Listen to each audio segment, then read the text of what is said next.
English? No. Yes? Style? Amazing. Okay. So, assalamu alaikum. So my name is Rana Abdel Hamid. Oh, and I'm on the carpet. And I'm the founding president of a grassroots nonprofit organization and movement called Mentee, which is committed to building a world that is safe and where all women can have power. And we've been operating and working for the past 10 years, and I'm really excited to talk to you a little bit about our story. And to connect it to the theme, really what I would love, the message that I would love for all of you to take away from what I'm about to say, is the idea that how do you achieve excellence within the context where a society does not necessarily see you or your community as automatically excellent? As someone who grew up in a post-9/11 New York City as a young Muslim woman of color, my community was not seen in New York as what was potentially excellent. It was rather seen as a pariah community. It was a community that was surveilled. And oftentimes I often talk about my story as starting on July 4th, 1992, which was the day, not the Independence Day, but it was the day that my mother and father actually immigrated from Egypt to New York City. And mostly searching for a better life, for economic opportunity, for a better future for me and my siblings. And I remember when I was young, in the midst of their dreams, I would walk down the streets of Queens, New York, and my mom with her long abayas and hijab would oftentimes be victim of xenophobic mistreatment. People would say things like, go back to where you came from, learn English, stupid immigrant. And they would say really hateful things to her because she was Muslim. And because of that, I remember my mom, you know, she was a strong woman, and so she'd always respond with a smile. She would always kind of be as really kind as possible as she could. And in the midst of all that, I grew up in this community of North Africans who worked really, really hard to make sure that we as immigrant children felt pride in our identities. And every single immigrant parent had the same exact story. It always started with a voyage across a vast sea, a cash-only hustle, and something between $3 and $15 in their pocket. And they would always remind us of that story and create these safe spaces for us so we didn't feel like we were not worthy in this context of America. And it was really beautiful because that's where I was able to derive my sense of like, what does it actually mean, and what is the vision potentially, what can the potential vision be for excellence? And so when I was 15 years old, I decided to put on the hijab. And I decided to put it on because, you know, I saw it as part of my tradition, part of my Islamic faith. And I remember a couple months later, walking down the streets of New York, and unfortunately I was attacked.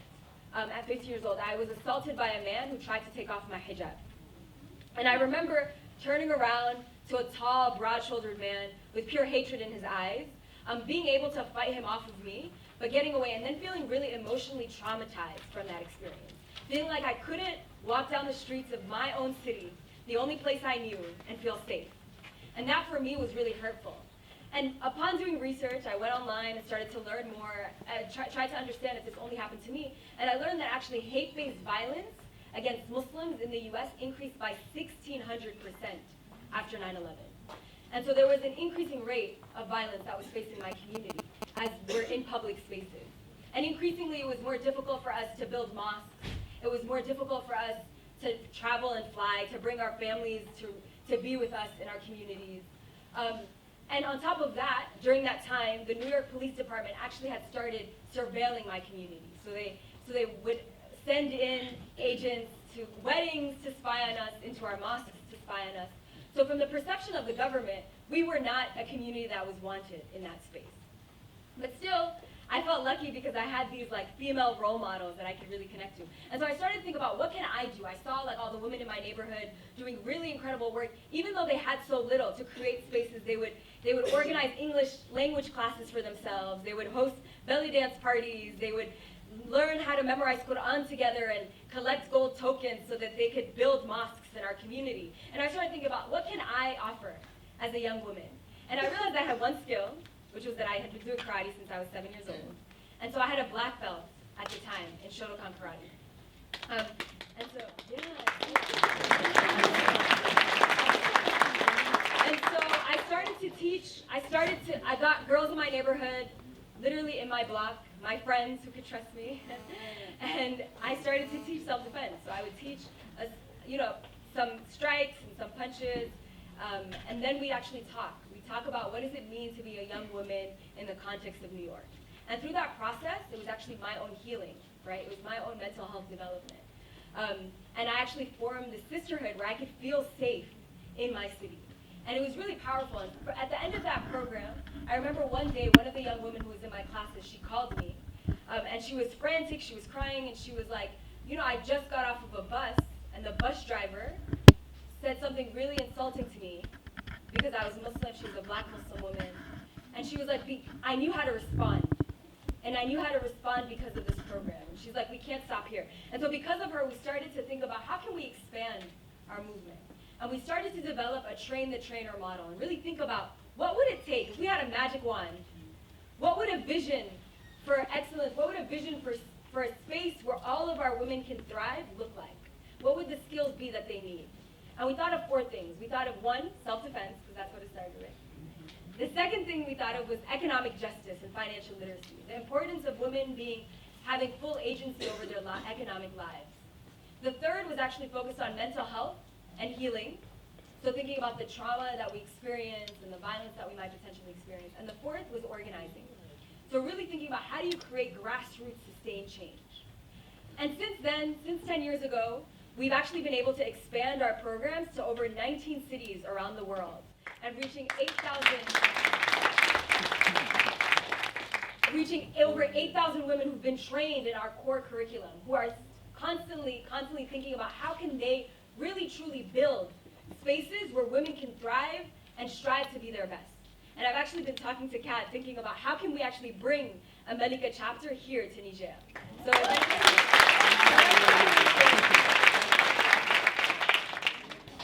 and so in this journey, I'll wrap it up because I know I'm like a little bit off on time, but in this journey, I learned 3 really important things as a young woman of color, as a young Muslim, a child of immigrants, about what does it actually take to take this vision where people don't think you can do something, right? Like sometimes I still walk into a room and people are like, so who's your husband? They think I'm coming with someone, like I'm not there by myself, right? Or they ask me things like, so how did you learn English so well? Things that are constantly trying to dehumanize the fact that I actually belong in that space. And so the fight is still going, and the 3 things that I've learned through this process. The first thing is if you want to create change, for me it was really important to start with what I knew, right? So I had one skill. Even though I was young, I was 15, I would not speak to imams, and I'd be like, hey, in mosques, can I host this program? What I could offer was that I knew self-defense, and I was really passionate about that.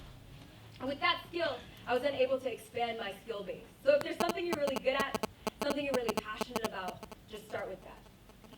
The second thing is start with who you know. So I grew up, like I said, in a North African community. I didn't know what it meant to be Senegalese in the Bronx or Bangladeshi in Brooklyn.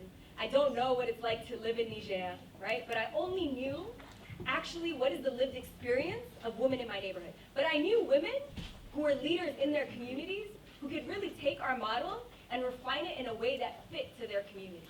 And that's exactly what happened. That's exactly how we were able to expand so globally. So the second thing is start with who you know. And the third thing that was really important, because right now in the US, as you all probably can imagine, with our current administration, very toxic. Does anyone know who our president is? Very difficult. And so oftentimes we'll be very reactive. There's a lot of anger and frustration and sadness. And I always have to remember to root myself in my vision for my community, love for my community.